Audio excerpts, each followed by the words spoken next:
mërma, kemi një situatë politike e cila në fakt prej kohësh nuk ishte qenë kaq incandescente. Incandescente më tepër do të thoja thëngjell i mbuluar, por gjithçka tregon që ujrat nën të lëvizin. Për diskutuar sot për situatën e Ilir Metës, për lëvizjen e Spiropalit, për gjendjen në Kosovë dhe ngërshën politik që është krijuar, unë kam të ftuar një njeri i cili ka qenë, të themi, në vijën e parë në të gjitha këto ngjarje, përveç rastit Spiropali. Kam zotin Fatos Klosi. Zoti Klosi, mirë se erdhët. Mirë se djeta. Jeni ndër themeluesit e LSI-s. Po. Dhe pasaj u larguat. Dhe si rrallë ndodhë në politikën shqiptare, keni parë punën tuaja, nuk jeni ngatruar më që t'jeni aktiv, por të gjithë ju ka bërë përshtypje pamja fizike e Ilir Metës.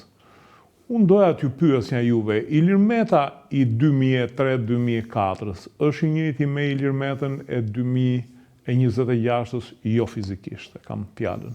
Them që jo. Unë e kam njohur Ilirin kur ai ishte zëvendës kryeministër dhe pastaj u bë kryeministër, pastaj së bashku sa ju lëvizjen. Socialista për Integrim, e cila ishte një lëvizje që kishte shumë figura, Pollum Gjufi, Sabit Brokaj, Ndrej Lekisi. Një farë proteste ndaj Partisë Socialiste, ku Fatos Nano e kishte marrë të gjitha vendimet në dorën e tij dhe megjithëse ai është mbajtur gjithmonë si demokrat, më thash, për atë situatë nuk kishte më demokraci.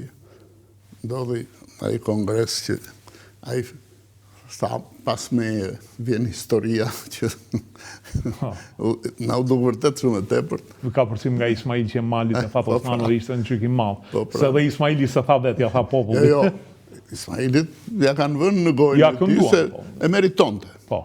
E meritonte që ai ta thoshte.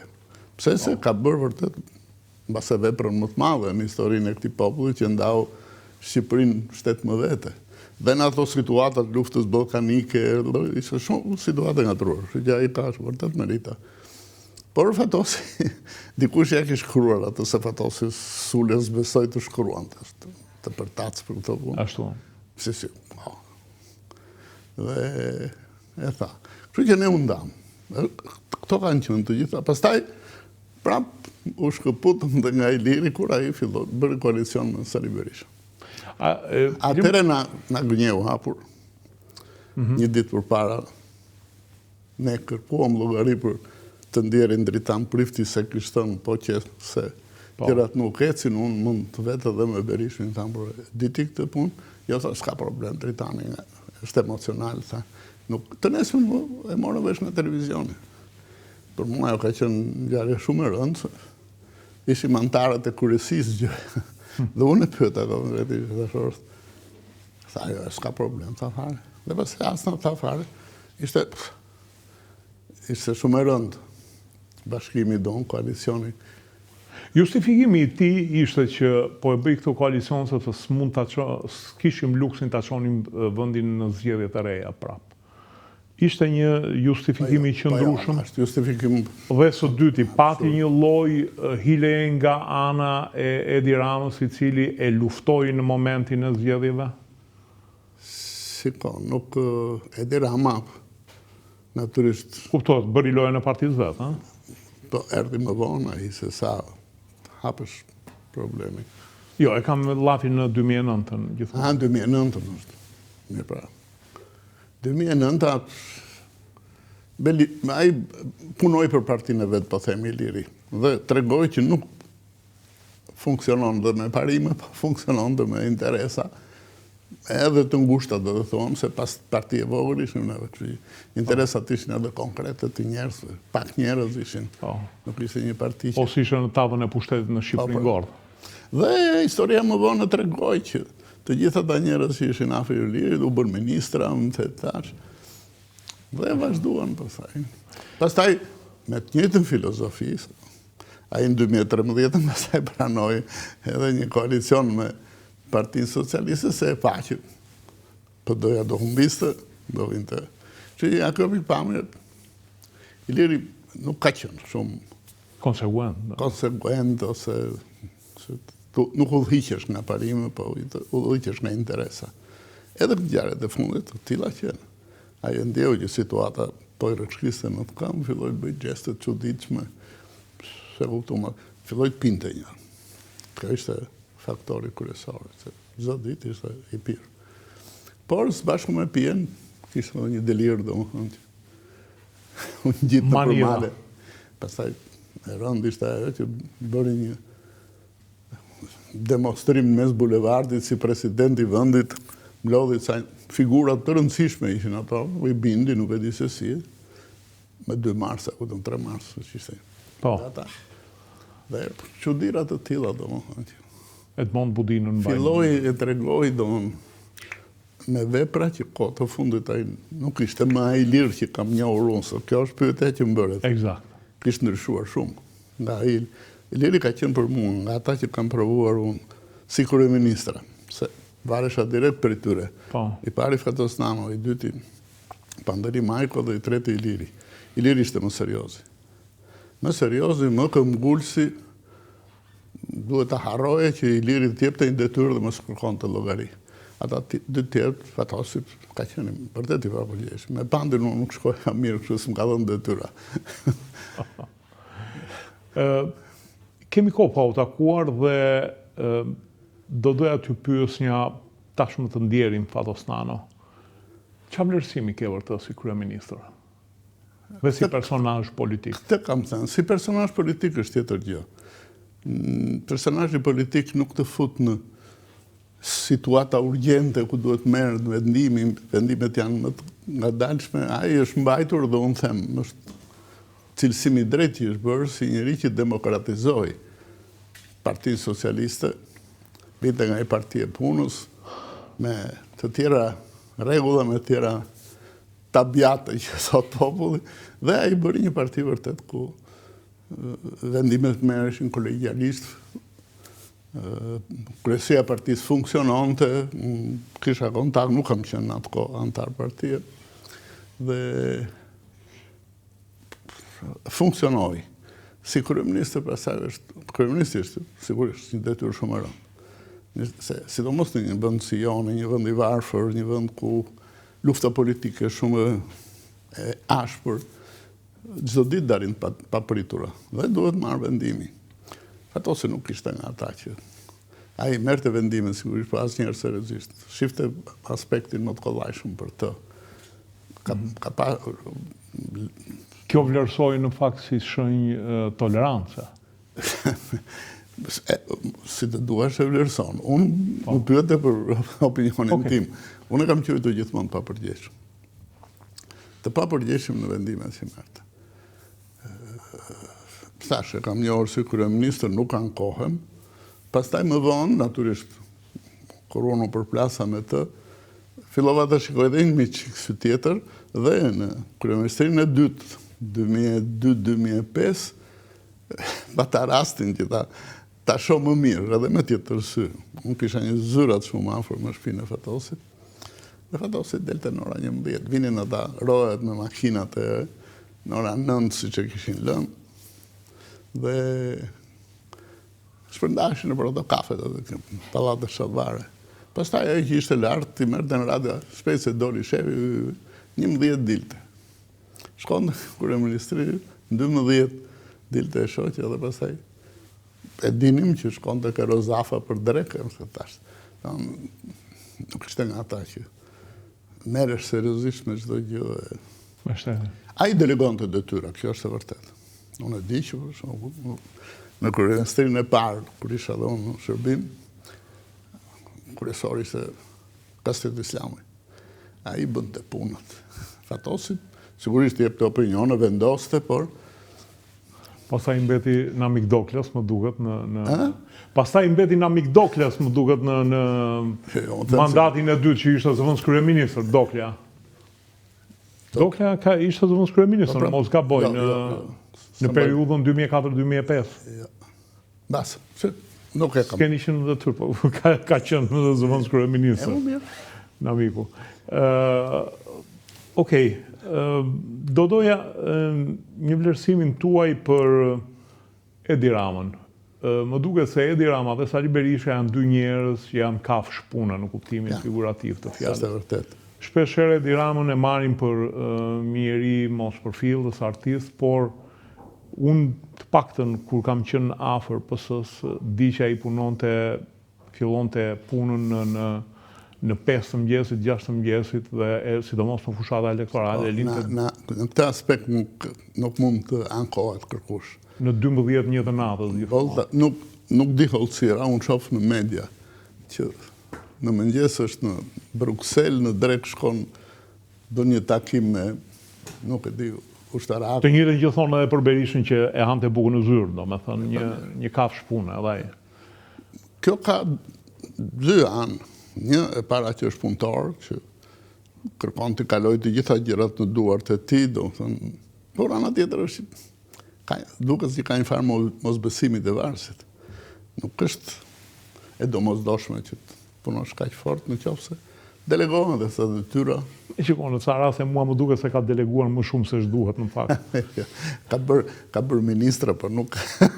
Jo, në disa personazhe ka deleguar më shumë se ç'duhet. Mundet. Perceptimim, ëh? Mundet. Perceptimim. Ministra ka bërë shumë dhe i ka hequr shpejt, se ka parë, ka provuar në punë. Por këtë them që ai është në vendimarrje kryesori.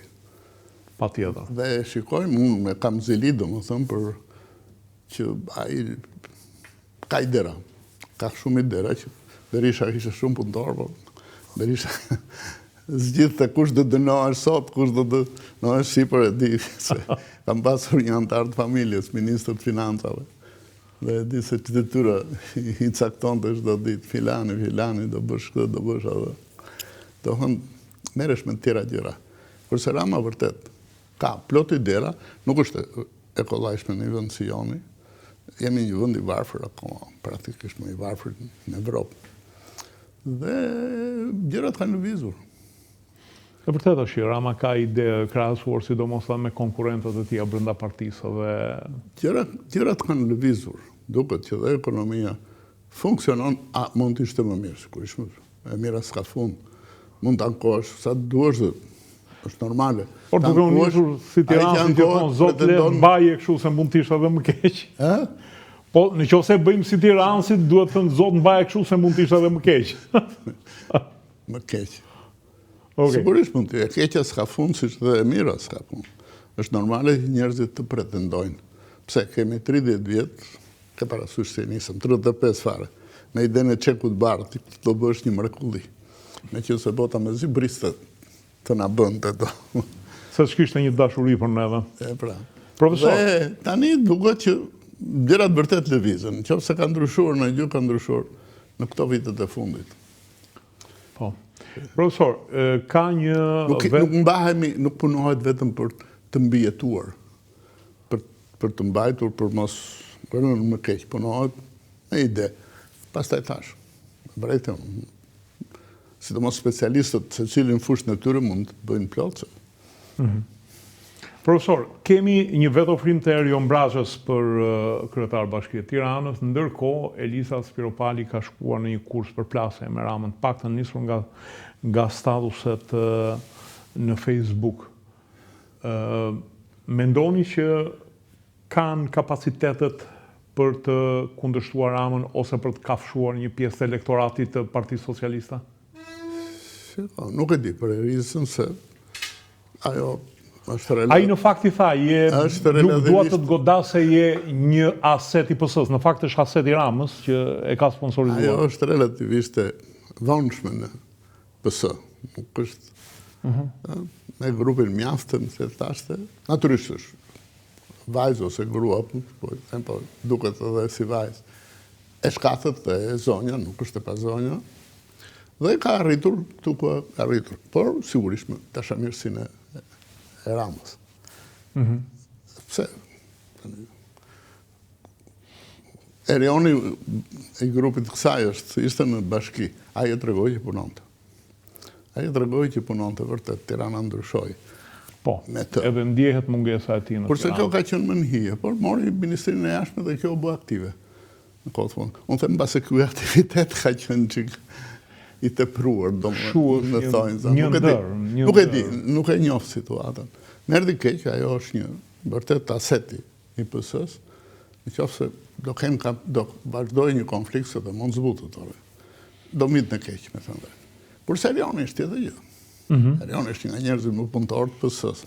Dhe njerëzit që kudo që ka shpur Rama, se e ka shëtitur shumë, e ka fituar me forcë. Bile disa herë me idenë që të humbas. Nuk e di.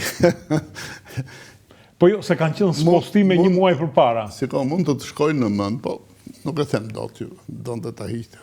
Politikisht. Por, se them dot tash. Kur e heq nga Berati në Fier, kur nga Fieri e bie në Tiranë një muaj përpara zgjedhjeve. Shiko, të gjitha kanë qenë lëvizje, por mbase ai kishte bindje që siç e kam dhe unë që ai fiton. Dhe e çonte atje ku duhesh fituar. Nuk duhet ta shoh si thua me sensin pejorativ. Por Erioni vërtet është. Aset, po. Do në ka ditur t'i pasqyroj me gjuhën e PS-s problemet e njerëzve, problemet. Kudo që ka qenë mbështetës jo vetëm i socialistëve, po i gjithë fshatarëve të po, por edhe është edhe një zë kritik. Ai kritikon të rajonit 5 në Tiranë, edhe në Berat ku ka qenë. E vërteta është që ai krijon, edhe kur kritikon, kuptohet që e ka me kritikën me qeverinë ose me ministrat e Ramës, por kurse në emrat, merret gjithmonë me ide dhe me problematikën. Asnjëri se ka konsideruar konfliktual. Ai ka qenë kritik, por ai sa ishte arsyeshme. Me fjalë të tjera ajo që tha dhe ti, domethënë. Ai ka qenë zëvendës kryeministër. Dhe kritikonte në një gjë. Thoshte në një opinion ndryshe nga ka qenë i tillë është, ai përpiqet.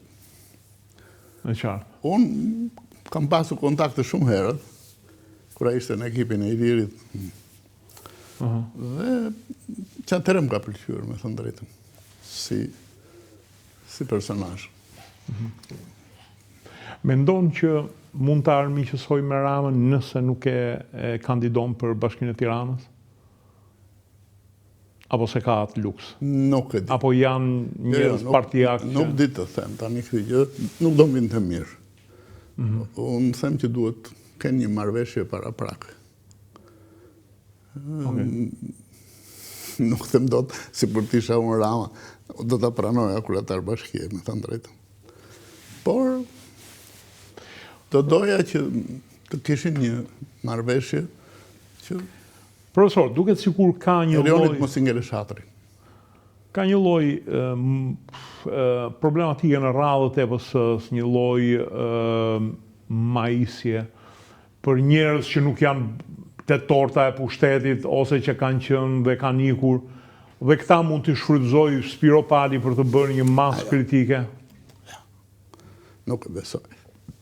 Është e vështirë të rrëzohet një parti në pushtet, apo jo? Jo, është vetëm një parti në pushtet, po s'është vetëm problemi i pushtetit. Ajo parti tash është goxha e centralizuar. Është fakt. Dhe Rama nuk mund të themi që është budalla dhe bën hapa kështu të sigurt, don hapa që nuk është i sigurt për atë që bën. Nuk besoj se ngutet. Në përgjithësi edhe jemi çuditur ndonjëherë, sidomos në emërimin. Se për ato njerëzit janë qik më, edhe unë, si gjithë të tjerët, jemi qik më kritikus të më. Ku e gjeti këtë, ku e mori personazhi pa një orën, se ta. Por shpesh si që ka marrë dhe i ka. Dhe nuk ka pasur, paktën s'kemi dëgjuar, natyrisht. Unë tani nuk jam shumë afër me njerëz, nuk është brezim në PS. Brezim janë gjithë pensionista, kështu që nuk është se kam kontakte shumë. Dhe kam dëgjuar. Jo, unë po them me nuhatjen politike, instiktin politik. Duke i njohur edhe psikologjinë asaj partie, sepse është një parti e cila ajo parti e ka ndruar, domethënë është në udhëheqjen e 4 të saj. Mirë, pra, është e centralizuar. Vërtet. Nuk është si partia që desh të bënte nanua. Ndoshta, më thonë drejtën, në psikologjinë e këtij populli dhe në historinë tonë, akoma s'kemi shpëtuar nga nevoja e një udhëheqësi të rëndësishëm. Demokracia është e hershme, akoma tek neve. Unë kam parasysh një rast tjetër, në marrëdhënie me partnerët ndërkombëtar, ata e trajtonin këtë problem dhe bisedonim, se edhe ata donin të dinin opinionin tonë, se dhe për këto gjëra bisedohet me shërbime, për çdo gjë. Dhe këtë thoshin që mos u ngutni me demokracinë. Nuk është një dukuri që vjen me urdhra, me ligje, më të thash. Është një dukuri që ecën shumë ngadalë, në fillim duhet eci në popull, në familje. Pastaj vjen, në komunitetin e vogël, e pastaj në partitë, e pastaj vjen në pushtet do. Dhe ata ngulnin këmbë tek siguria, si dy fenomene se është diskutuar vërtet. Kush është më e rëndësishme? Siguria në një vend si neve, demokracia. Ka kohë për demokracinë, thosh. Duhet siguria. Siguria ta bën gjëmën brenda ditës. Demokracia, edhe po e shkele, sot e rregullon nesërën, theta. Ku ka qenë opinioni i tyre dhe? Me ky me sa duket vazhdon dhe është. Besoj. Stabilokracia. Besoj shumë rëndësishme, bile një njëri nga italian do tha atëre që, ore, thuaj kryeministri ishte nanua, që ne jemi dashamirës, por nuk mund të tolerojmë që të vim të bëhet sherrë në Shqipëri prapë të vim me autoblinda ne të ruajmë qetësinë. Në qartë. Kështu që duket sikur opozita është inekzistente. Është inekzistente, me thënë drejtën. Është. Unë e kam këtë bindje, jo për faktin që Berisha është non grata, më the thash. Berisha nuk ka shtot më. Berishën e kemi provuar 5 vjetë president absolut. As do të t'ja dinte për qeverinë, bile edhe me të shkruar. E kishte të drejtën që të bënde mbledhje qeverie, të komandon, të ishte një president që ndryshe ata që janë sot. Por pastaj provon 8 vjetë kryeministër. Në di që kur e dorëzoi pushtetin Partia Demokratike, situata që e skandaloze. 13-ën. Situata ekonomike që e skandaloze. Pa ta biseduar me një financiert, më ta, fatos është vërtet shumë rëndë. Ai shqyr që populli këtë e kuptoi dhe i dha të drejtë Partisë Socialiste. Kështu që nuk, ai thot shumë gjëra që krahason me 13-ën, siç bësh në atë regjimin tjetër me 39-ën. Fande vjen ai. E krahason që në krahasim me 13-ën, kur atë lam ne pushtetin, thot këtu gjërat janë prishur kaqe, aqe, thash. Pra, ai nuk ka më që të japë. Ne kemi provuar atë njeri. Thash, janë shumë 13 vjetë. 5 president, 8 kryeministë. Në fakt nuk e çaj kujton ndonjë gjë. Kujtoj dot asgjë. Nuk kujtoj vërtet dot asgjë. Në emancipimin e shoqërisë, në ndryshimin, mbahet mend dhe ai ata kujtojnë shpejt një rrugë e kombit. Po ato gjysmë bëri, nga 120 km, 60 km bëri. Jo, mirë, po. Edhe ajo me kredira, më se thash la borxhe plot. Kështu që ajo parti mbahet vetëm nga emri i tij. Dhe ata njerëz që janë rreth rrotullt, unë them që e dinë këtë gjë. Jo vetëm e dinë, po e shfrytëzojnë këtë gjë. Janë me të, vetëm se pa të ata s'marrin asgjë. Ai elektorat që po reduktohet dita ditës, natyrisht s'mund ta vazhdojnë ta mbështesin Berishën se e shohin çapo si po sillet, çapo pretendon, çapo bën. Por elektorati është i tij. Ai i ka mbajtur ta ndere plot gjëra. Janë shumë njerëz që tani mbas edhe s'duhet tonë, që u bën njerëz në kohën e tij. Është që rënd, po dhe ja din për nder dhe presojnë akoma se fatkeqësisht ka qenë kjo gjë në Shqipëri. Rikthimi ti në 2005-ën, domethënë e krijoi një alibi që ky njeri është në gjendje të rikthehet, sidomos u rikthyen pas 97-s, ëh? Me pa mirë. Ai u rikthye, po më shumë e la nanua se sa. Po, me numra nuk u rikthye në fakt. E fitoi, me numra nuk u kthye. Dhe fatosi e ka bërë këtë deklaratë. Në qoftë se s'më duan mua, tha, le të durojnë Berishën. Se erdhi dikush i madh nga Perëndimi dhe i tha, këtyre shiko, lërjen, bëni një rotacionën se tash. Shefi Cihat. Djalin Berishës. Po, jo. Erdhi të foli me Partinë Socialiste. Ishte një rekomandim, t'ja linte dikujt tjetër brenda partisë. Jo, t'ja linte Berishës. Të bëhesh rotacion. Rekomandimi nga Perëndimi. Po, dhe fatosi këtë thatë. Qoftë se s'më duan mua, edhe sa, nuk u luftua aq fort. Pavarësisht se njerëzit në zonat dhe tyre luftuan, më se thash pa. Ai ishte i lodhur dhe ka pjesë në atë fitore të Berishës. Dhe Berisha se justifikoi fare. Dhe gjithmonë na kujton rrugën e kombit edhe. Po këta çunat e rinj që kanë dalë, ta ngacmojnë dhe një çik. Partia Mundësia, Shehaj, Shqipëria bëhet Lapaj. Jo më ka çuna të riplot sigurisht, por qori me... Edhe ata në hyqmin e tyre, e tia kanë funksionuar. Ajo parti si pas meja, nuk e mbaj vetëm për në që i di shumë mirë këtë gjëra, por duhet ndryshoj komplet. Ose dhe dalë një parti tjetër, mbase kjo do ishte më...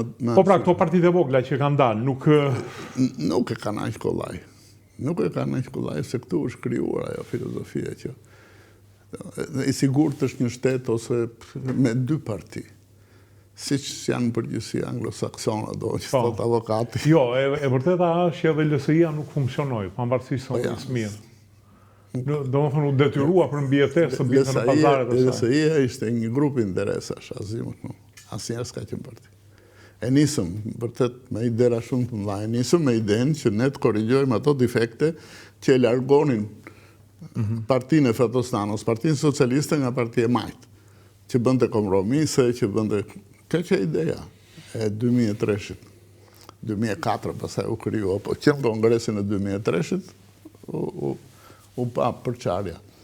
Dhe pastaj përfundoj në parti interesash.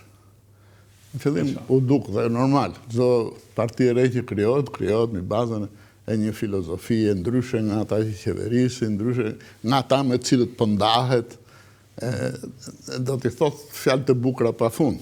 Por pastaj puna shikon se vërtet kishin këtë ide, po kishin qëllime të tjera. I diri përfundoi për histori interesash.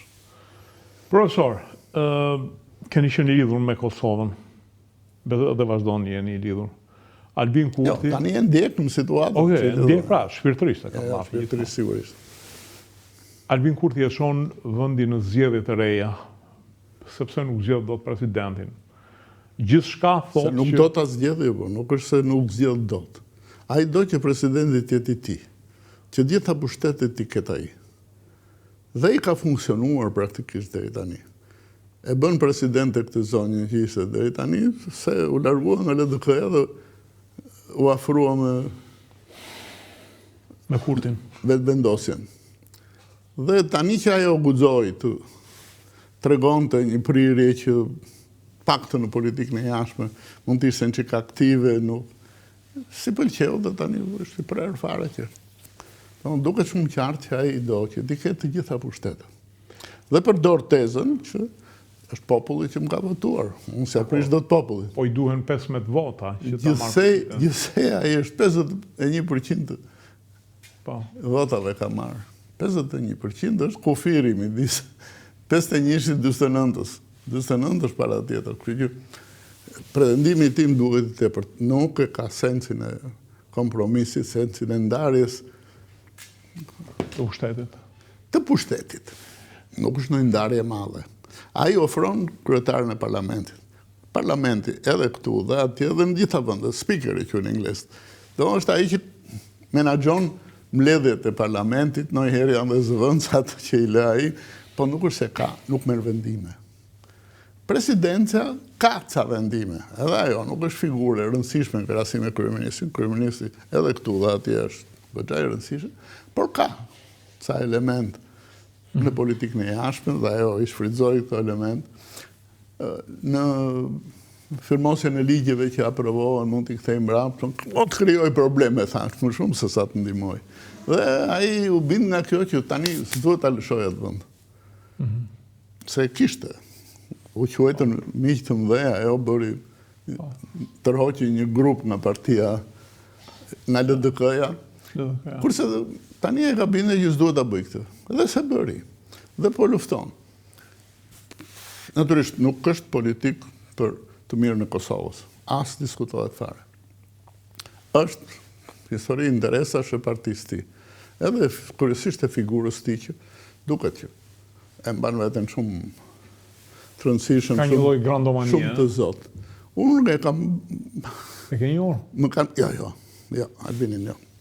E di historinë e tij se ka qenë në farë mënyrë ndihmuesi Adem Demaçit dhe u larguan mos Rambujes, u larguan nga aleanca që u krijua. Ka akuza që është agent i Serbisë, fakti që ka qenë në burg, mënyra si ka dalë nga burgu? Nuk, këto janë kështu historitë Këto janë shifra dhe data. Mirë. Nuk di ta them. Nuk di ta them dhe nuk e them dot. Okej. Por është i gabuar. Është i gabuar. Vetë ideja e partisë së tij, vetë vendosjes, deshti demonstron të popullit kosovar që ne jemi vetëm një parti që s'bëjmë dhe s'po bën, po bëjmë lëshime, jemi gati për hatër të interesave të Kosovës, të prishemi dhe më lart të rëndësishëm. Ata që ja dhanë Kosovës pavarësinë. Dhe kuptohet që të kesh këforin brenda mund të shesësh mund sa duash, por po të ikin nesër këforin, unë kam parasysh një situatë. Dhe me këtë e them shpesh të në miq.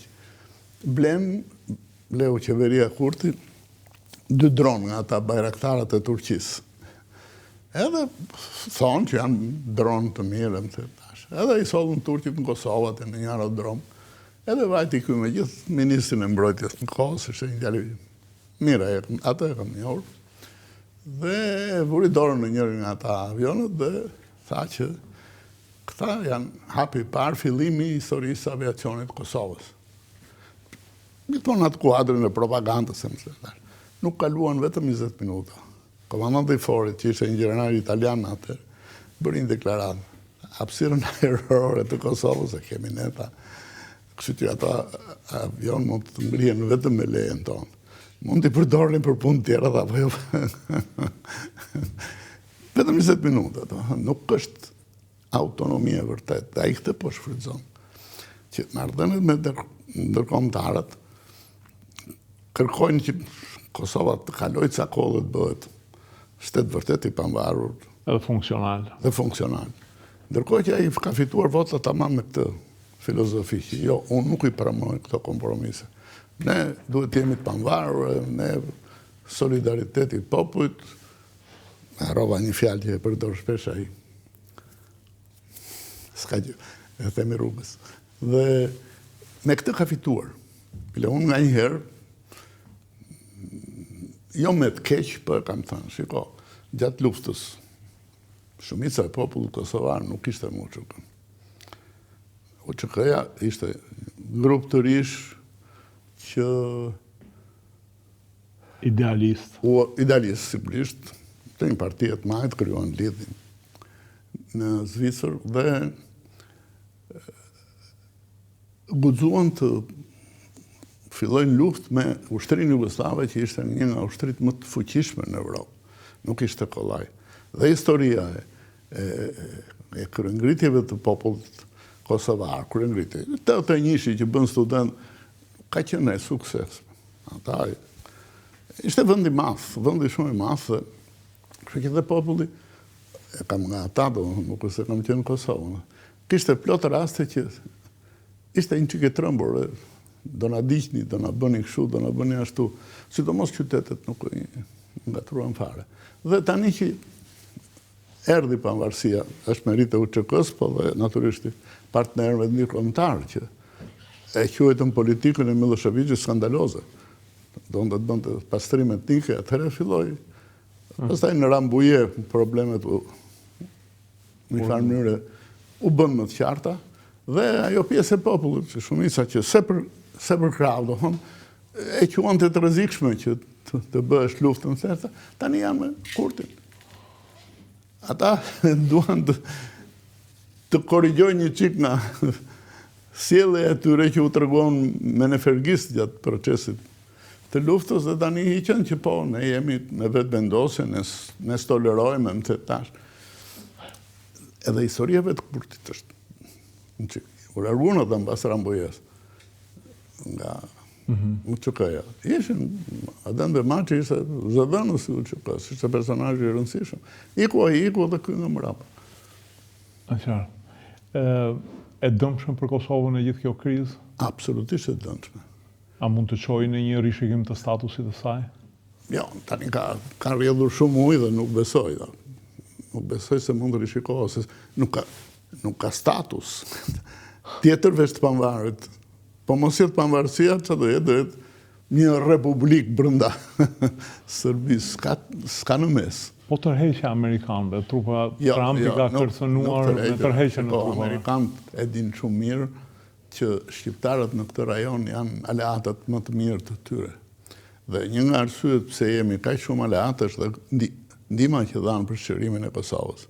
Dhe natyrisht Amerika mund të ketë dhe president si ky që është sot, të çuditshëm që marrin vendime absurde, por natyrisht Amerika shumë më e madhe se një president në një periudhë caktuar.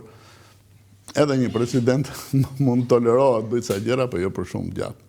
Pastaj edhe periudha që është presidenti në krahasim me historinë shumë e shkurtër, kështu që Amerika do mbetet gjithmonë përkrahase shqiptarëve në këtë rajon, pse është një rajon që shumica përbëhet nga slav, pavarësisht se slavët e veriut, slovenët, kroatët janë shumë qartë aleat perëndimin, por janë serbët dhe janë kombi më i madh praktikisht në rajon.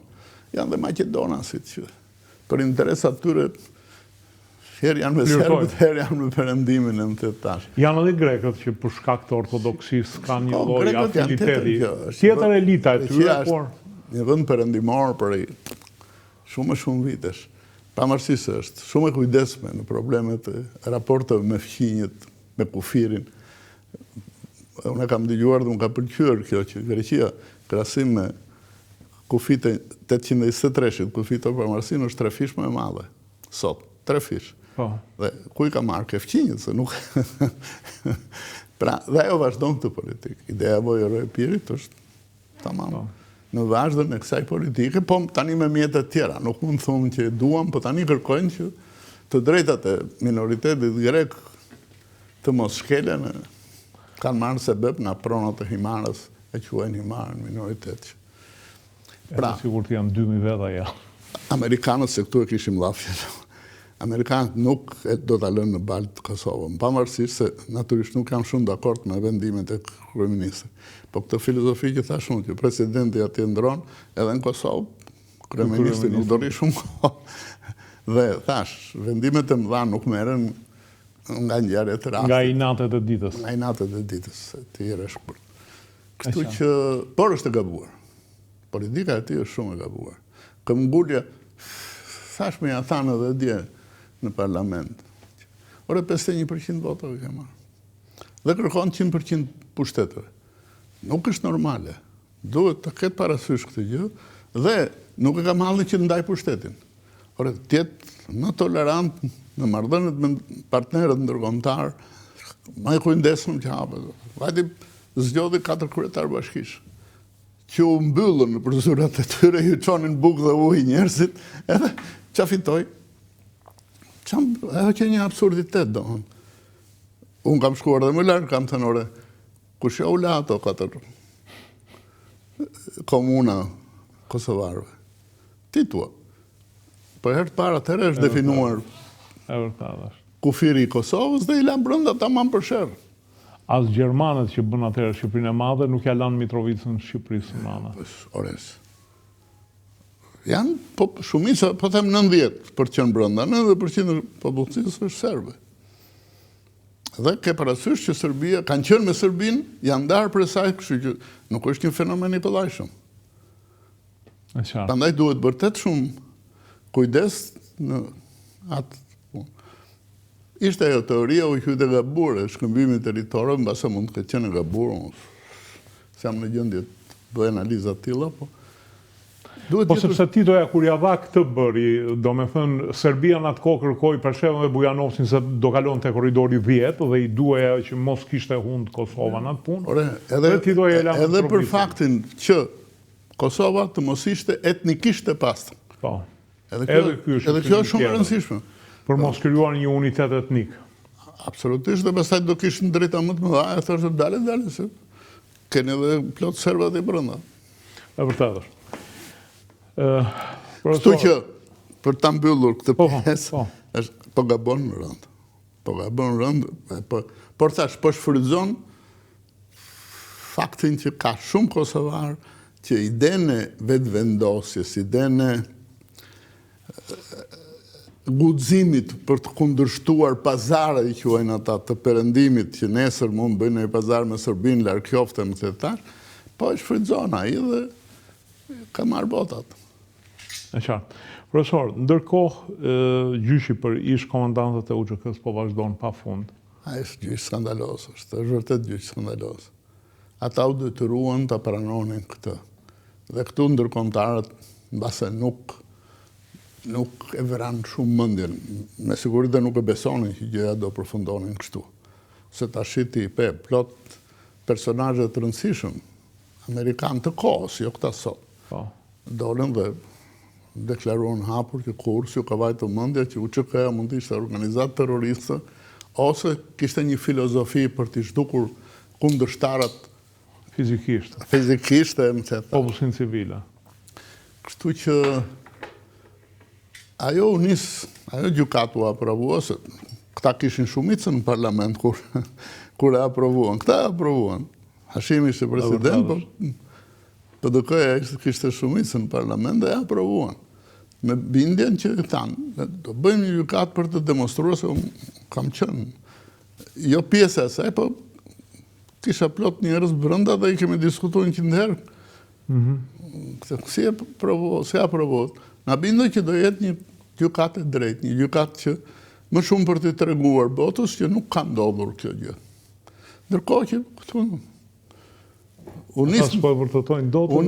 përmbys situata. U nis me Dick Martin, atë çmendurinë Spisë Verdh, që erdhën pastaj plot njerëz dhe u bindën dhe ajo ra nga akuzat, po në fillim ishte. Pra, ranë shumë akuza. Tani kanë përfunduar në akuzën kryesore, që pse këta si një ushtri, dhe këtu gabojnë si një ushtri e rregullt, nuk e kishin në kontroll situatën, lejuan që njerëz të tyre të bënin edhe prapësira. Se ka ndodhur. Po, si në çdo luftë. Në çdo luftë. Si në çdo rëmujë. Kështu që unë shpresoj që i shikon të kthehen politikisht këta. Jo. Është vonë. Është vonë? Është vonë, ka ndruar shumë gjëra që fitohet. Ata do mbeten personazhe të rëndësishëm në historinë e Kosovës. Me qenë se vërtet kanë qenë drejtuesit e UÇK-s, dhe UÇK-ja ishte organizata kryesore që hapi luftën, bëri luftën dhe pastaj bëri dhe aleancën me LDK-n.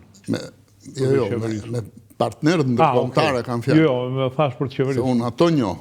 Me partnerët ndërkombëtarë ata ishin dakord në gjitha pamjen. Edhe për të ardhmen e Kosovës. Rambujeja me këtë qëllim u kryu, po unë po them tani gjëra të tjera që dhe në Rambuje nuk kanë trajtuar.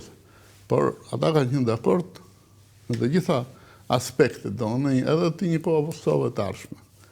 Kështu që, kjo që ndodhi, për mua është një tekat, po themi, të historisë, nuk e di. Ishte si një marrëveshje për t'i hapur rrugën Kurtit, në fakt, arrestimi i gjithë anturazhit politik të PDK-s. Besoj se është këtu, po e bëri këtë efekt. Se Kurti, dhe gjithë mbaj mend, se që punojnë në parlament, kur kishte pakicën, dhe në qoftë se dëgjonin, domethënë për ato që pretendonte, I mbyll të seancat me Shashka aty mund. me shashka, me se thash.